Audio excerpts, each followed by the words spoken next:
Could the flow have helped form this feature? Is it a remnant of how the feature was formed, or hard to say? Yeah, it's hard to say. This, if it is what they call a low temperature ridge flank hydrothermal system, Oh, I know why everything seems it's only weird. the third one ever documented in the world. There we So, go. but ironically, even though a couple of them have been well studied, they think that it's responsible for up to 25% of the groundwater flow in the deep sea, essentially the water that transports kind of through the lithosphere itself. But it's coming through, the theory is it's coming through the basaltic porous rock in the seamount itself to the northwest. Is traveling maybe 8 to 12 kilometers here to the southeast, 200 to 300 meters under the sediment and in the top layer of the lithosphere, getting warmed slightly by the Earth's heat, and then coming out through weak conduits, kind of just like a pressure differential. And so that's what's happening. Or temperature differential, like thermosiphoning? Yeah, they think it's mostly because of the mantle. Okay. Because it's deep enough to where it's warmed slightly, and also the extra pressure as well. But, I mean, you know, the seamount is 26 by 8 miles, but we're way out at the apron, so it's a little bit larger in terms of that halo. And we ran into this thing on a 30-hour dive last year. Either we were extremely lucky and ran into the only such feature around the seamount, or that suggests that there's more than one. And that's what would be very fascinating, is to go So there's a tucked arm. go around this feature over the next 10 years or whatever it may be. And see how it changes, And in the future, they'll be doing some AUV studies to get higher resolution multi-beam and photomosaics. So, and if the AUV comes back with a lot of pictures of clustered octopuses, then we have a pretty good idea where the seeps are. Wow. Oh, that is a tube anemone, actually. I sampled. Serianthid, yeah.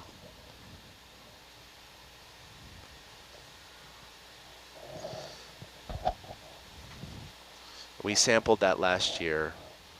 So cool looking. And sent it to a scientist in Russia, actually, who made Aaron, that request. Good video. That is awesome. Wow. It picks up the light so well. Yeah. I love that it just looks highlighted. Looks like velvet. Yeah, it does. Not for touching. This is very similar to the tube-dwelling anemone Pachyserianthus in Monterey. It's just scuba diving in the sand fields. Yep. Oh, look at the smaller tentacles. Around the mouth, oral cavity there. Aaron, that shot is so good. Yeah, that's really pretty. Nice.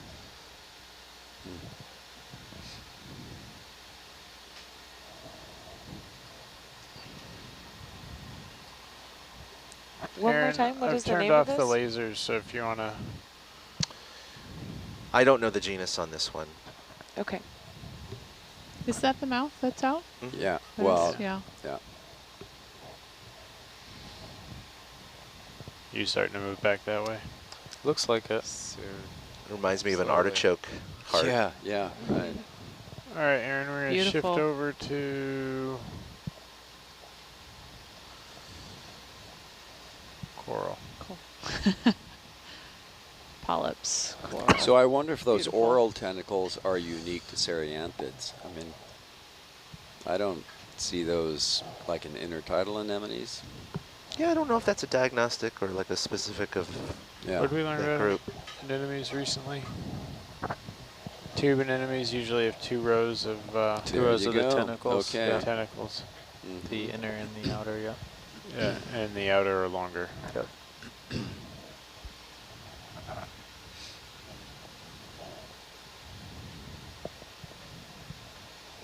Yeah, I think I'm moving now. Yep, I would agree. Okay, Jamie, we're going to start this transect. Copy Okay, that. full wide. Fun hearing what people are up to while they're watching us. So got somebody working on some homework, some stenography homework, tuned in with us. So thanks for being here. We appreciate you joining us. So it does depend on science, but if there's time to kill, like, you just go for the nice shots. Yeah. Right. Also have lots of folks the holiday weekend from Thanksgiving weekend up in Canada. So happy Thanksgiving to all of our friends and viewers to the north. Hope you're having a nice weekend. Did they say stenography homework? Yeah. I'm So are thinking they- that's are a they really interesting transcript- combination. Is that what we're? I don't know. I don't know if they're just Like, transcribing us. Are we the subjects? I was going to say, It's hard to transcribing say. our Good luck. conversation. You It's like best get 10 your voices. science How many specs, voices are there? right? Ready. 1, 2, 3, 4, 5, 6, 7, 8, 9. 9 voices. All right, Jason B. and Austin, let us know if we're what you're transcribing. Otherwise, that's like, are you transcribing something else? Well, this is much more interesting. While for listening sure. to this. Yeah, that's crazy. Yeah. Either way, we're impressed. Yeah, very. Yep. Yeah. And I wonder if he's going to do work by sitting at depositions or in a courtroom. Yeah. Or in a control room on a ship. Yeah, right. Well, yeah, we need a stenographer here, don't we? Yeah, we have one. Jamie in the background. Well, she's recording what she sees, not what we're saying. Hopefully not everything that we're saying. I'm recording what you're saying. Yeah, everything I'm pulling we're the audio saying is on highlights. YouTube. Forever. I have a grave misunderstanding of what I've been doing here for Yeah. several years. Yeah, Perhaps wait, what? Yeah. Wait, what? Who's writing in? I just thought you had a lot of imaginary friends like George. There's the worms on another stalk. Oh, the serpulates? Yeah, you're Yeah. right. Wow.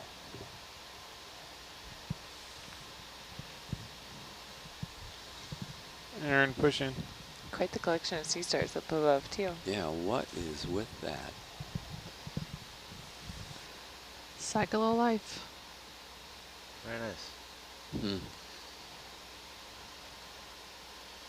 It's just unexpected.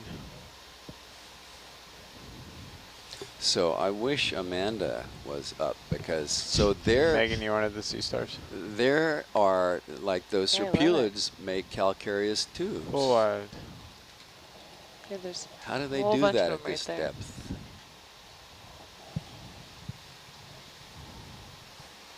How's the mechanical keyboard? Hmm? I said, how's the mechanical keyboard? It's pretty good. Yep, and there's another one. So they're all over. Yeah. Yeah, people don't care about serpulids. People care if you care. Yeah, I mean that's really that is a unique thing here among many.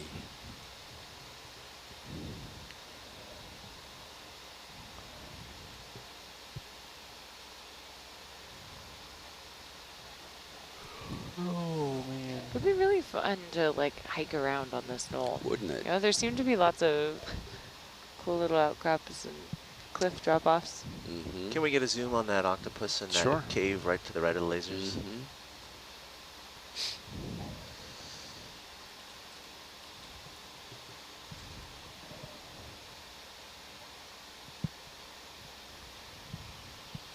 Aaron, go. All right. Doesn't appear to be brooding, just perhaps shy. Hiding. Mm-hmm. Oh, wait, I guess Thank you. it could be egg laying, right? Very true. Could be. Mm-hmm. Mm-hmm. Yeah, it's interesting because the giant Pacific octopus lays like 20,000 to 100,000 eggs. Whew. And it takes a female several days to do that process in their den. And so far this species, they clearly invest more energy into fewer eggs. Yep. We've seen maybe 40 or 50 at most in a clutch. Most of those giant Pacific octopus hatchlings are consumed and don't make it. I don't know what percentage, but they have a planktonic stage for a few months and then they settle down. I have no idea how long, if at all, the planktonic stage of this species is and what the survival rate is of the hatchlings. Although I wasn't on shift, but did anyone see the shrimp that grabbed a hold of one of the hatchlings No, today? I heard the No, we story. were about it, sleeping yeah. last night. I heard it was like Godzilla versus Mothra in miniature form, but the little octopus did get away and everybody was happy. See, and that's another developmental strategy that is pretty consistently seen in animals that are associated with very patchy environments that they're affiliated with. So you put more energy into fewer offspring and you brood them until they're almost ready to live as adults, so that they hatch out and are ready to make a living right where the living is good.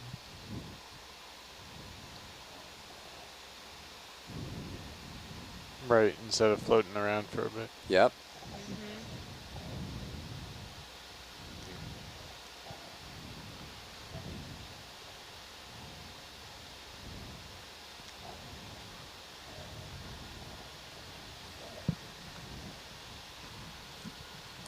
Pretty It's a cool consistent looking Argus sponge. hits there. You think Argus is there? Cool bugle sponge. Do you think Argus is there? Yeah, Okay. I do.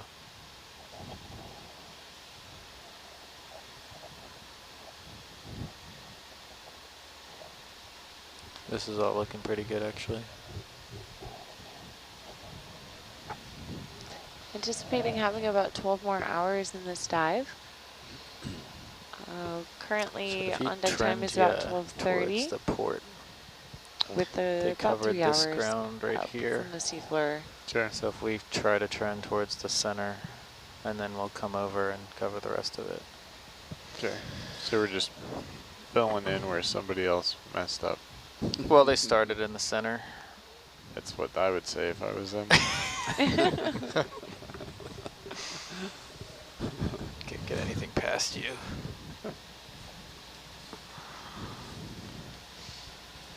I love this comment. Glued to watching Nautilus Live at 1:23 a.m. My only hope to go to bed is power failure or Armageddon. Let's cross Well, our we fingers. and hope the you ladder. don't go to Not talk bed. about power Yes, failure. right. Yeah. Yes. You could just go flip the breaker in your own house and be their like, power oh failure is no, fine." bedtime. Oh, yeah. And I mean, the dialogue is so gripping. I'm really liking Grade- the idea that there grade are to 12. stenography students that use this. Yes. He Yeah. just wrote back. Oh, it did was he? perfect timing. It's Um, me. He says, not currently transcribing what you're all saying, just practice sentences while listening, but your stream would be good practice as you all speak clearly and concisely and throw out some uncommon technical terms. Plans to well, work in a that's very courtroom, nice. but is also interested in Okay. captioning for TV, film, and live events. Ah, Oh, perfect. that's pretty wow. cool. Captioning is yeah. definitely, Wow. there are technology suites that can caption the live stream. We've done it with the Ocean Networks Canada team, but not something we currently offer, so that would It's be a great really service to hearing impaired folks, too. Cool. Our There's videos so on many YouTube voices, do yeah. get auto caption, but there's a lot of error in that. Chad, can you describe a little bit about this transect plan, like what we're doing and how you decided that this was the approach you wanted to use? Sure. What's really crazy is this particular dive, which is going to be more than 30 hours, is going to be more than double the cumulative time we have spent here between 4 different dives Wow. in the previous year. The power of ROVs. Exactly. And good weather. Yeah, And that's good true. weather. So we And the Great to 12 team. Absolutely. So we've seen some of these big pools of octopus and a few lines here and there and a few scattered remnants, we know that this feature has a lot of seeping, but we've seen probably a total of less than 5% of it. So one of the questions that we have is how many seeps are there and how many octopus are associated with those seeps and on this feature. So one way to do that is you can't cover every square inch of this feature. You could over a very long period of time, because it's about a little over 1 kilometer long and 600 meters wide. But you know, imagine taking a headlamp or a flashlight and going out in a forest that's 1 kilometer long and 600 meters wide, and being able to characterize how many squirrels or something are in that forest in 30 hours. You're not going to be able to cover all of it. So what you do is you kind of stratify these transects, and it's a representation of a subsample of the total area. And so you can get a reasonable estimate of how many octopus are here. Now, we're not adhering to strict transect standards like speed and consistent speed and distance. So we can't necessarily say anything about density, but what we can say is, hey, we counted 2,000 octopus on this ridge, so there's probably more. And that answers a lot. That tells us a lot. So right now we're basically heading from the southwest corner of this linear feature, and we are heading uphill. This is a pseudo transect here, and then we're going to join up with a partial transect we ran earlier today to finish it. So we'll be heading uphill, and eventually it'll flatten out. And actually this particular transect is going to be one of the closest transects to the large pools of octopus we've seen. So I do anticipate maybe within the next hour we'll come across some aggregations of a few dozen here and there. Can we hold you to that? No, you can't. Oh, we got a flyer. Oh, we have one. Got a runner. You get back here.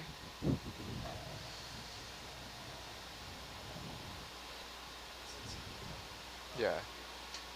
Since it came up in conversation, all right, we're going to give Paul a quiz. Okay. Go, Paul. You know where the power cabinet is to turn on power to the vehicles, right? Mm-hmm. You know where the winch room is in order to turn on the HPU to start the winch. So, and you know where the winch controls are on deck, right? The ones like near the mess. Yep. Yeah. So you've got those three.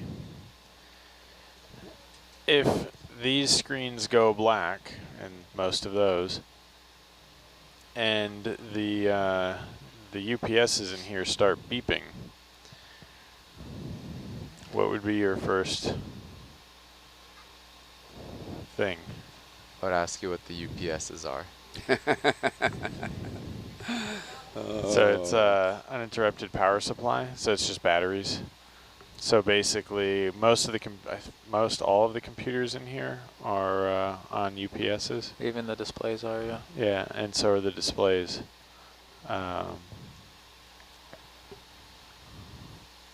And they will sound an audible alarm if they're no longer receiving AC power and they're now using their battery.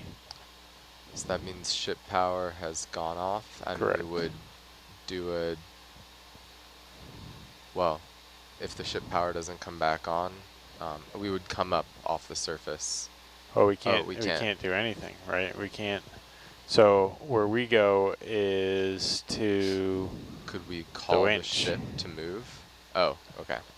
We go to the winch, and there are a ton of different scenarios that can lead to. Yeah, if The just high vehicles. voltage is gone, if the whole ship has lost power, if it still has Right. propulsion, all these things. So really the first thing is you gather more information. If it does seem like the entire ship has lost power, Rennie goes to the bridge. Bridge One of nine. us goes to the hold, and the other one goes to the station to winch in. We'd like to add an offset to this line to Can we the winch in starboard without side, power, though? 30 meters. No, once the ship has power, then it. we have to turn on the Thank you. HPU, then we can winch in. Because I guess my first answer would have been if we were shallower, I would have moved, at 210 back away from the. Right. Yeah, because some, you know, like we've had Aaron and I actually were out here for an experience where we just lost high voltage. So we're at, the ship is So you now had at that these, point these went black, but nothing, there was no beeping. where they started the track. So I'm stepping over, and by the time Argus gets there, hopefully it will be on that line. Great. At And this step. yeah, Paul, what I would do in that instance, my job is to, hopefully we can move the ship forward if we still have ship propulsion. And I would turn the USBL transponders, I'd wake them up acoustically and start pinging them acoustically, should we still have power to the track link transceiver. That way we can kind of get the vehicles out of harm's way. Hopefully, this is also presuming that we'll have winch power up shortly where we can winch up. I obviously don't want to tow them into a wall, but I don't want Hercules to start to float up on its own and get tangled in the 6/8 cable either. Right. So there's a few different scenarios to try to figure out what's happening. Yeah, Josh and I worked out a full document, and then it was kind of posted. Now it's under review again because now we have the traction winch. So Yeah. things have changed. It's like the world's worst choose-your-own-adventure book. Yeah. It is. It's a pretty If terrible this, choose then your own that. adventure book, but for the most part, there's not very much that we can do. Yeah, if it's complete loss of power. It's then- just a kind of stay calm, think it through. What, you know, like what do we need to do to get out of harm's way, and what order do we need to start things in order to, you know, be able to use the winch again, something like that. That kind of reminds me of scuba diving, where I feel like half the training is just how to stay cool and what procedures to run through if there is a problem. But we lost high voltage one time because someone went down a hatch, and right above the hatch is the emergency stop switch for the high voltage, and they It's didn't been realize. moved. Yeah, they didn't realize that they had tapped it with the bag that they were carrying. Right, and then if you don't switch those out, they stay locked in. So then we couldn't turn it back on. But that's kind of best case Yeah. scenario because we still had power to the winch, we still had ship propulsion, all the power up here. It was the control van was still powered. It was just high voltage to the vehicle, so that's an easy dead vehicle recovery. It's just in a strict sense. Okay, let's see. We're making that little shift over. Yep, I think so. You can still go straight in the middle until Argus starts to creep. Unless we get to that point, in which case I'll tell you to move over.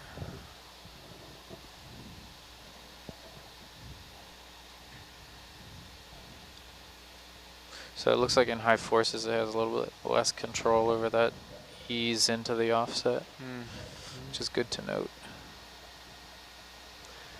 Alright, we're starting to see a denser population here. Becca, viewers want to know if it is common for so many octopus to live in close proximity to one another. These guys have always been seen to be solitary, so that's why this is a unique place. These seeps are bringing them together, not that they're benefiting off of one another's presence, but something about the, oh, well, maybe I'm speaking too soon and out of turn, but no, normally these are solitary individuals. I'm gonna just mark a target here that this kind of seems to be the the southwest extent of the denser population. Yeah, we're still really need to seen slide anything. over a little bit, don't we? Right, yeah. Yeah. Haven't really seen anything Sorry. on the way up.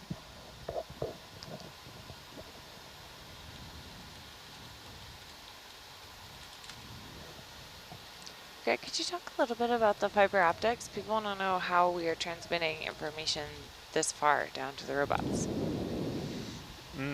Well, actually, the robots are transmitting more information to us than we are to them, but it's all still through the same fibers. Two So directions in the same fiber? Tell me more.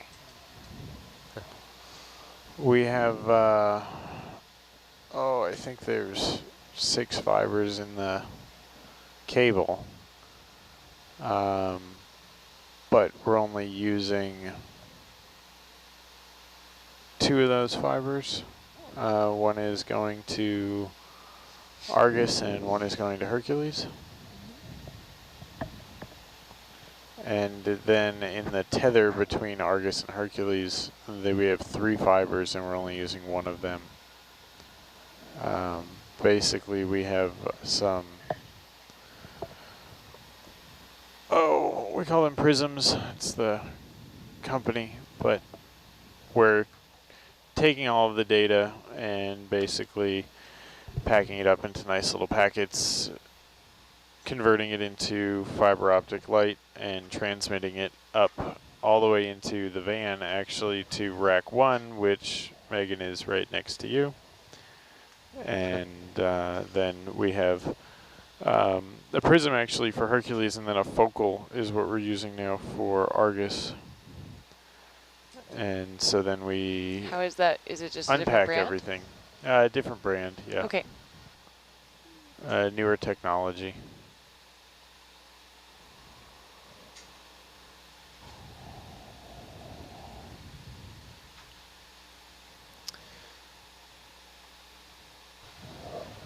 So that's kind of fun. Okay, Rack yeah, you 1 can is start actually to sort of trend to the... the starboard whenever Argus allows it. I'll let you know when you're kind of on that line. Should I come down a little bit? No, I'm going to come back up. Okay. It looks like we're at about the top of this feature. Yeah, we don't see too much in Argus meso. It's kind of fun then to think about Rack 1 being the top of the, you know, when we sort of say like commands come back up here to the surface, you know, the top of the journey is really right here, Rack 1, the corner of the control van. And then it goes racing down, you know, at the speed of light and back up. Good reason to use the spill-proof mugs. Yes. Our ops manager, when I first came on Nautilus, I just remember how kind of an imposing human, but his safety talk about not letting a $1 cup of coffee ruin several $100,000 worth of his work and everyone else's definitely like underlined the point.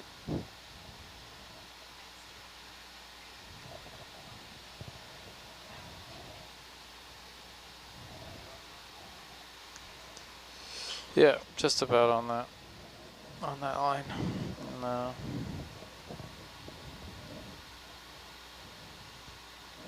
Veer's letting us know there was just a small earthquake in the Bay Area. Can they be noticed on the ship? Not particularly, but can they be noticed underwater? Yes. There have been some ROVs and certainly a lot of instruments on the seafloor that are able to detect earthquakes. Nautilus has supported a lot of work with an earthquake early warning system underwater. Rennie was talking about it a little earlier, installing caissons on the seafloor in the Northeast Pacific. Those are designed to actually detect the motion within the plate and move them, and then move warning from that signal back to population centers on shore.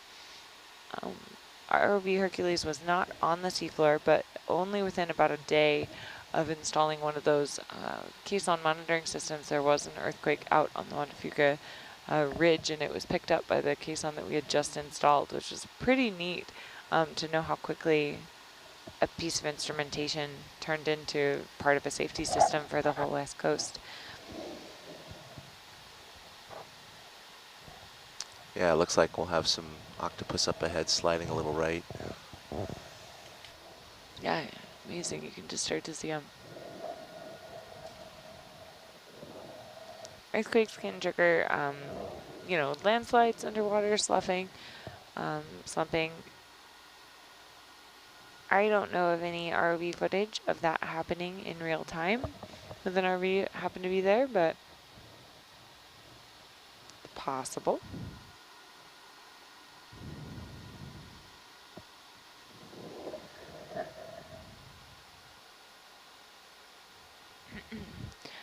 Dane, a question for you about microplastics, about whether microplastics in sediment could pose a risk in the future as food webs are, whether or not microplastics are going to be eroded down into pieces that will eventually enter the food web and then end up magnifying in the food web. What are your thoughts about microplastics? Well, Dane just did leave, but... Oh, okay. What's anyone's thoughts about microplastics? Well, I've been running a small microplastic study at Monterey Bay Sanctuary for the last 2 years. We're working cool. Tell us about it. with CSUMB and Hopkins on the analysis. So this is surface microplastics, however, and we've monitored 2 locations within Monterey Bay, fairly close to shore, and 2 locations offshore, one at Sur Ridge and one here at Davidson Seamount. So we have, I believe, 6 samples here over the seamount in which we drag a manta trawl, which is a small net that kind of floats on the surface with these big aluminum wings. Everything is attached to a net down to a cod end, so it kind of concentrates anything that comes into the net. And I believe that is smaller than 300 microns will pass through the net. Everything else is kept, including microplastics of that size or larger. We take the sample, preserve it in alcohol, and later we'll filter it out, digest the organic material, and what's left are plastics. And so every sample has had plastics in them. And so we're working up the results right now. But this is an emerging problem. We all have started to hear about the problem with microplastics. Mimbari just did a study and they found microplastics in pretty high concentrations down to 1,000 meters in depth. We're down at 3,000 meters, so there's no reason not to believe that they're down here. They probably are. They're probably everywhere. So we're also working with on Fisher Scientific on analyzing a couple of our microplastic samples to identify the type of plastics, like PETs or something like that, so they can tell us, oh, that probably came from water bottles or soda bottles or plastic cutlery, things like that. Microfibers, those are pretty huge. Microfibers, microbeads. Yeah. Yeah. So. Clothing. But yeah, this stuff can bioaccumulate or biomagnify up the food chain. To what extent, I certainly don't personally know, because it is an emerging problem. It's like kelp. Getting a lot more study. How did kelp get down here? Yeah, it's an important food source here in the deep sea. Yeah. Very important food source.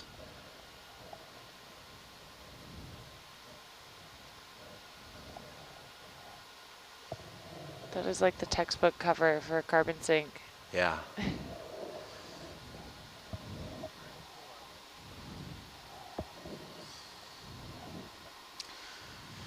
Wow. Argus will eventually go over.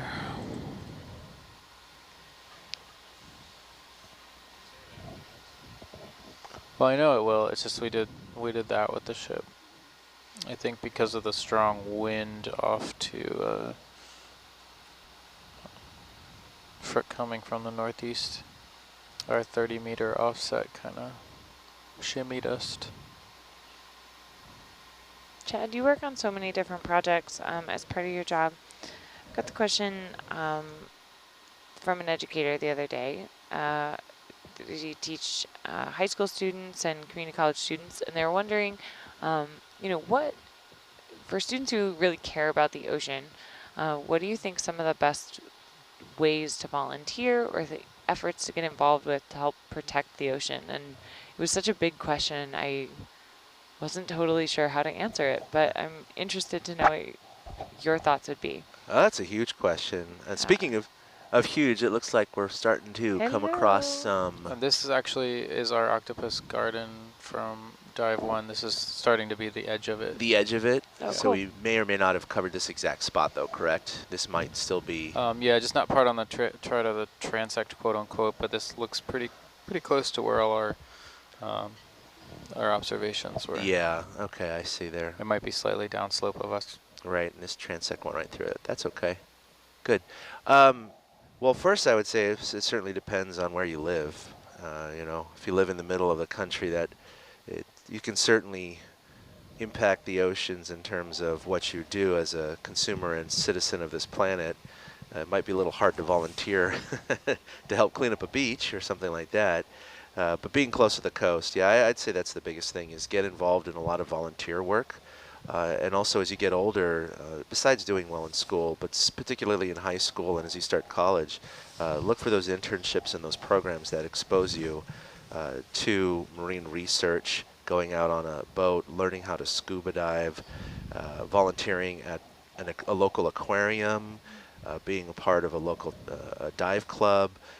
A lot of these things really help open up a lot of doors to a lot of people and a lot of networking, because I think a lot of people can agree in this field it's hard to get a job, and I think a lot of networking has something to do with it. But as far as helping the oceans, there's the personal behavior, but then there's also you know, helping in the more massive organizations and volunteering your time to help actually remediate some of the problems like trash pickup and these kind of volunteer efforts. I don't know, Amity, what do you have? Do you have any ideas on that? Yeah, I would say definitely, you know, just be, as Chad was saying, just be mindful of your own personal behavior. That's, you know, one way that we can help keep our oceans clean is to prevent materials that are foreign from entering this large body of water. So everything we do on land is connected to the ocean through our backyards, into our watersheds, our creeks, our rivers, our streams, all end up in the ocean. And so everything that we do on land, we need to be very conscious of in terms of conservation of our oceans. Our oceans, as we know, are a very important part of life in terms of providing oxygen for the planet. They are a buffer for a lot of carbon dioxide as well. And so we need to make sure that we take care of this environment that's taking care of us. And yeah, all the things Chad said, I think I echo that in terms of volunteering for causes that you're passionate about. And also I would follow that up with making sure that our personal behavior reflects our values. And so if we want to protect and conserve our planet, we need to think about the choices that we make as consumers, as well as, you know, maybe deciding where to donate your time to. So yeah, and that's the beauty of the internet. There's all sorts of opportunities at your fingertips, and it's just about getting out there, putting yourself out there, being in the right place at the right time too. That's always helpful. Just getting as much experience in ocean conservation is leads you to other things. What's that wonderful line? If trees had Wi-Fi, we'd be planting trees everywhere. They just produce oxygen. Yeah, they just help us survive on the planet. That's all. Just a little thing. Just a little thing called oxygen. Yeah, but as we know, the plants in the ocean do no produce octopus on this side. oxygen for us to breathe in the planet.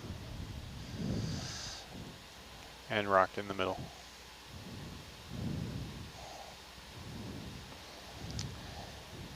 Yeah, it does seem to be this side of the summit, this eastern side. I'd like to see our original dive track from, which I don't have it plotted out right here, unfortunately, but from last year, to see just how lucky it was that we did stumble upon a very high density of these. Given now that we've done some exploring and haven't seen as quite as high of a density yet. Yeah, I agree. I'm, you know, sort of expected just to see this continue and continue and continue, and the fact that yet we have not seen that. Rennie, based on the Like, DVL, way to is go, this kind of the line you want me on? Yeah. Rennie, a viewer would like to know, how are you navigating the vehicles? Are you using GPS underwater? So GPS doesn't work underwater. We are using GPS on the ship, and then we have a few different types of acoustic positioning that we can tie into the ship's GPS later, so we can establish kind of a rough lat long of where we are on the seafloor.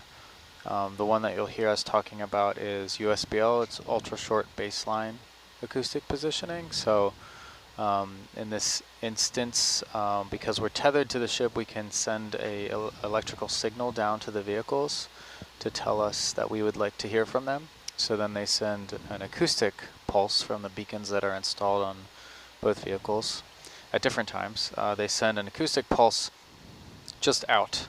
They don't know where they are, they just emit the sound.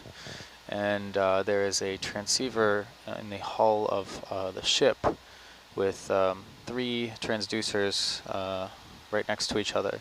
And the way that that sound reaches those transducers, the phase difference of the wavelength coming in can tell the distance to those beacons, and also the range. So where they're, or sorry, the other way around, the bearings, where they're coming from. So from the ship's perspective, we know that the vehicles are in relation to the ship, however many, Aaron, hit it. however far away from the ship in XY direction, and also a Z direction. You can get the angle. And the reason we know that is based on the speed of sound through water. So through the water column, we have sound traveling at different speeds at different times, but you can, we have a sound speed profile that we can use to model that.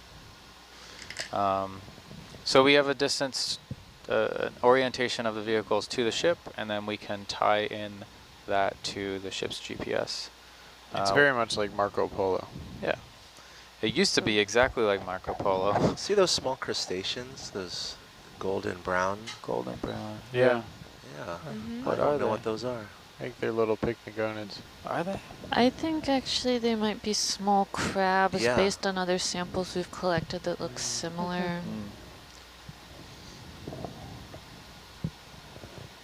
So Rennie, what is the speed of sound? Give me a ballpark. Through saltwater, roughly 1,500 meters per second. But that changes based on 3 factors mainly, which is temperature, salinity, and depth. And there's a algorithm that incorporates those 3 with different coefficients. But in general, higher temperatures is faster sound speed, higher salinity is faster sound speed, and deeper depth is higher sound speed. So it actually takes a couple seconds, huh, to get down there? Yeah, so right now we have it set, so we're acoustically we're emitting a pulse every 3 seconds at this depth. When we're less than 2,000 meters, we can do it 1.5 seconds. That helps timing out there. And right now, at least based on Hercules' current position, the sound velocity is 1510. Yeah, But so as you go up, as you proceed up in the water column, that will change. at the surface, it's, I can't remember what it was when we first. But we only need to know it at the surface because that's where the sensors are, right? Well, that's where the receiver is, the receiver head. Best practice would be to have the entire water column. So what we use when we're using our multi-beam sonar is we have ways of measuring that speed of sound. So expendable bathythermograph is one of these, XBT, which is a way that we can measure temperature in the top 760 meters of the water column.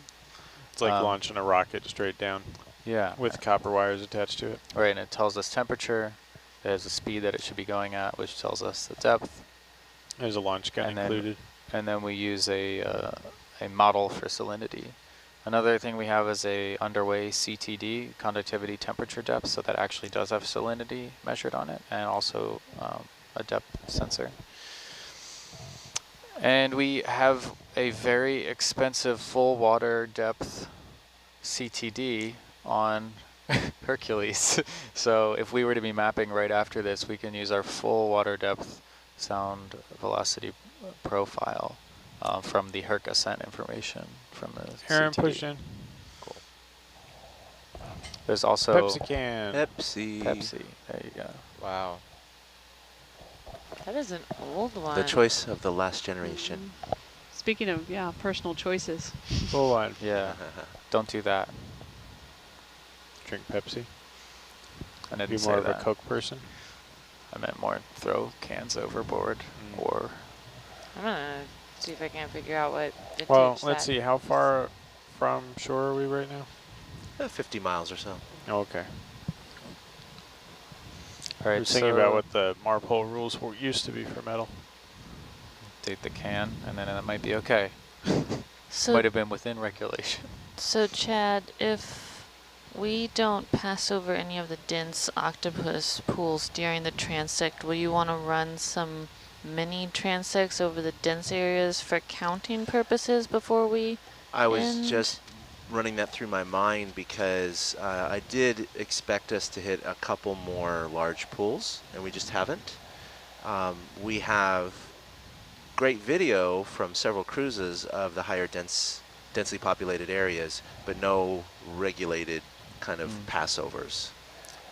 So I think that's a fantastic idea, is to, at the end of this transect, double back to the spa and the garden Yeah, it and seems like so far to get some good video for regulated counts.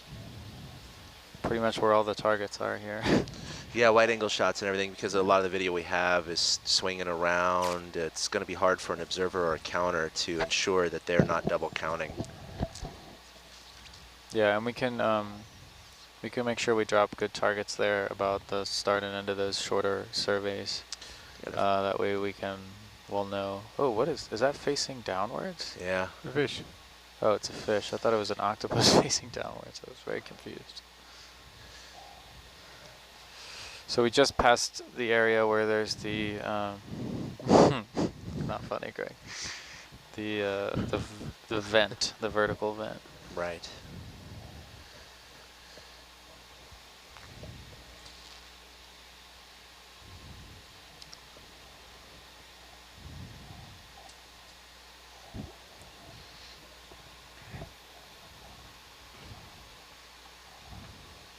And we're heading towards where the spa is, but we will be on our port side.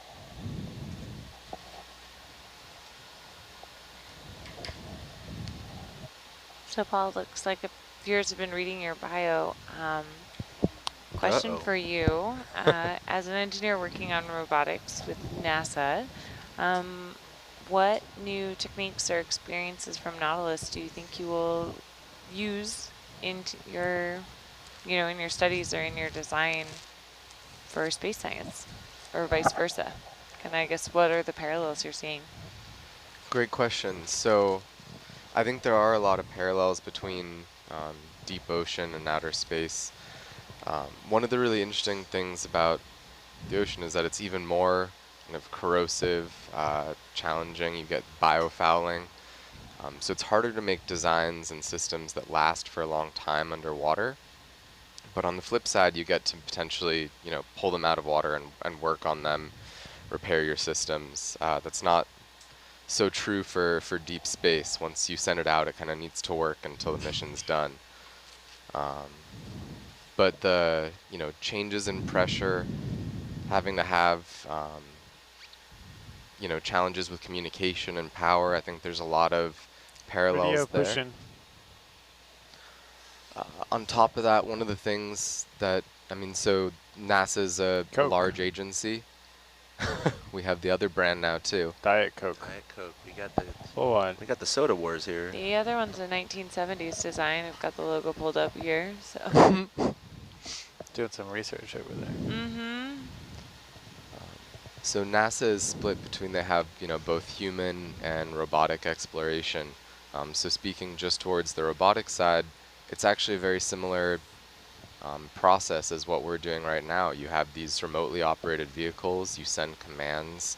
The time between the commands that you send and the data that you get back might be much longer. But getting to see this process up close, I think, has been also really valuable. Because to design and build and operate spacecraft, the whole process takes a much longer design and system life cycle. So Should have had you out for subsea. There was a experiment with the scientists all were on shore. Rennie was with them trying to help them as they wrote the dive plans for us, but then they weren't allowed to talk to us while we were actually doing the dives. Yeah. Yeah, that was fun. Video push in.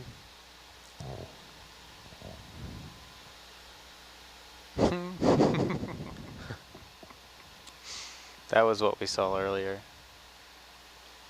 It just was in this orientation. What is that? Full wide.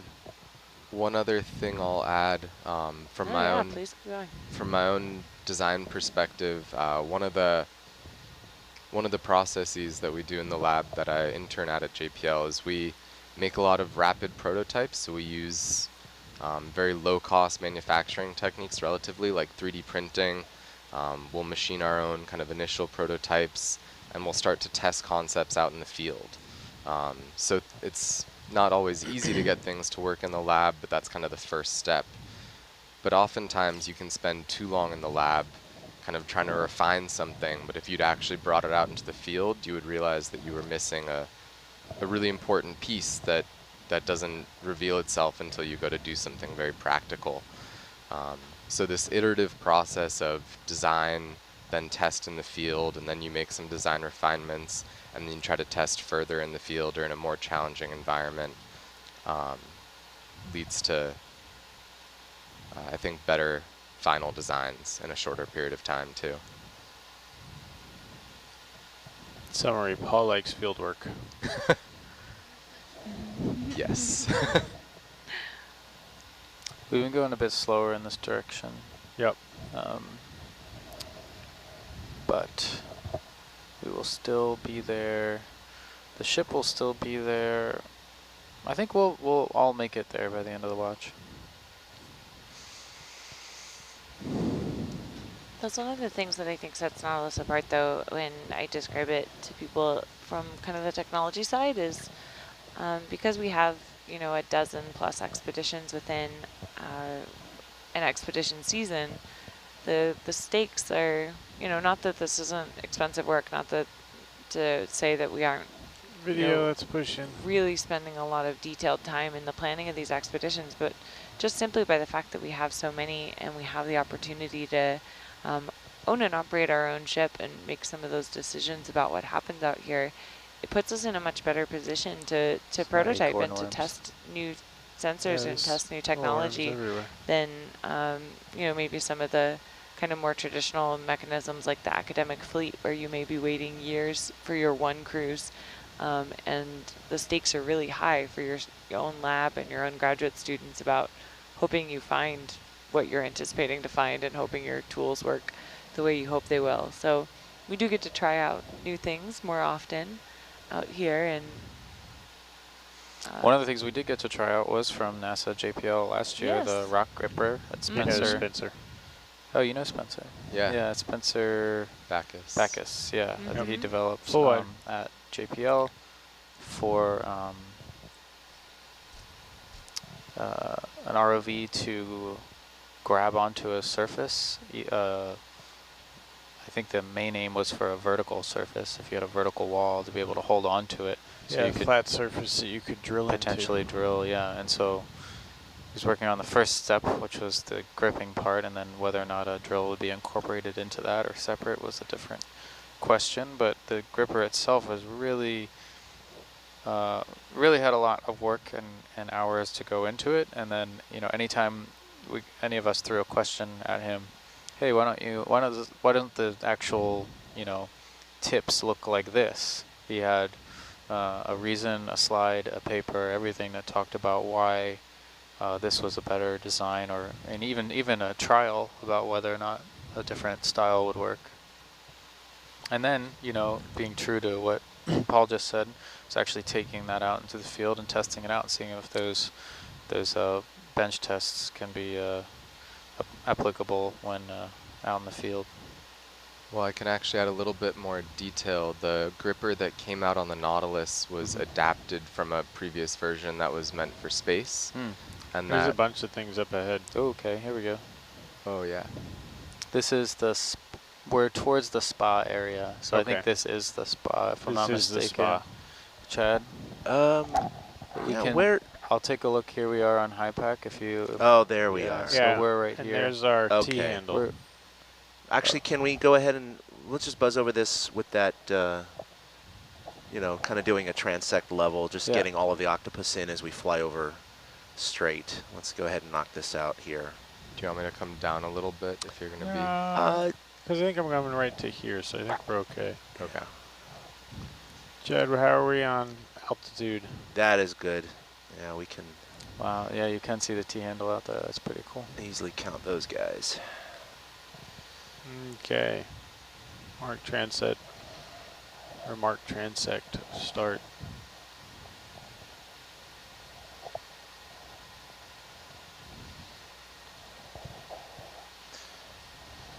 That's so incredible. Look at them all.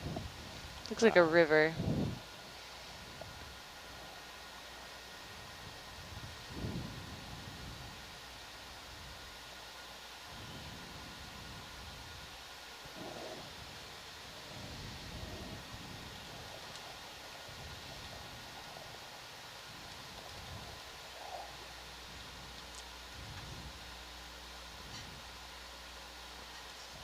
Okay. And transect end.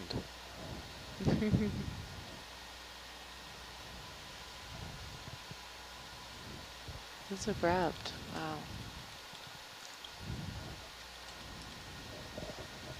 So Paul, you were saying about the Oh. gripper. Yeah, so the previous version that was designed for space did actually have a drill integrated into it, and that drill is really the main point. If you are, you know, in the ocean and you don't have your legs on the ground, not that an ROV has legs, or if you're in space and you have no gravity, when you go to apply torque, so when you're drilling into a surface, it's applying an equal and opposite torque back on you. So in space, if you started spinning this drill, it would start spinning you.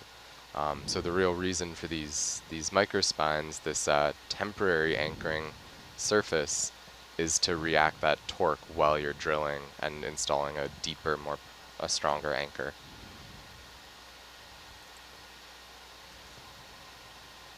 That's why the jackhammer never works.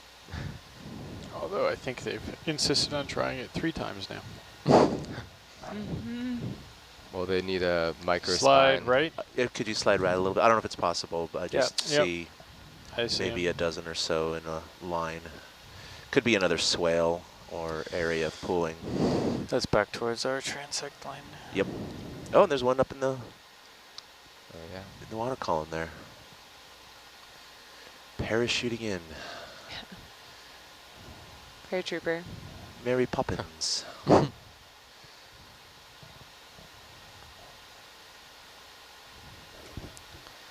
Coming to assist with the nursery care. Yeah.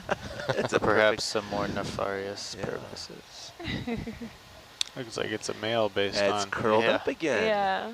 Night shift. Isn't that hilarious? I don't want the ladies to see this. They'll never know. Well, it's probably a very special apparatus that they want to protect. So I'm assuming that, Maybe they're just you know, modest. yeah, a just little tuck that modesty in here. a little bit. Yeah. Ooh. Shy. Yeah, here's some more extent here.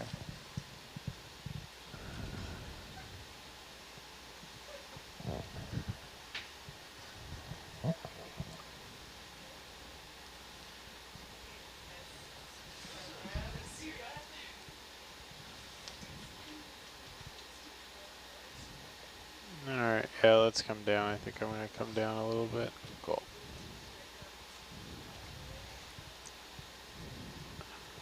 You're roughly a long feature, but you will be going downslope, kind of.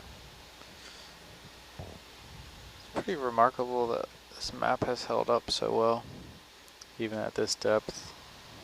Aside from those very sheer things which we can't really account for. I was going to say, considering you guys took it last year, 2 years ago.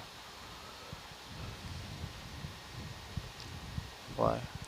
Surprised the map has held up so well. Oh, Yeah, it's good. didn't mean temporally. I just meant Doesn't get spatially. old. Yeah.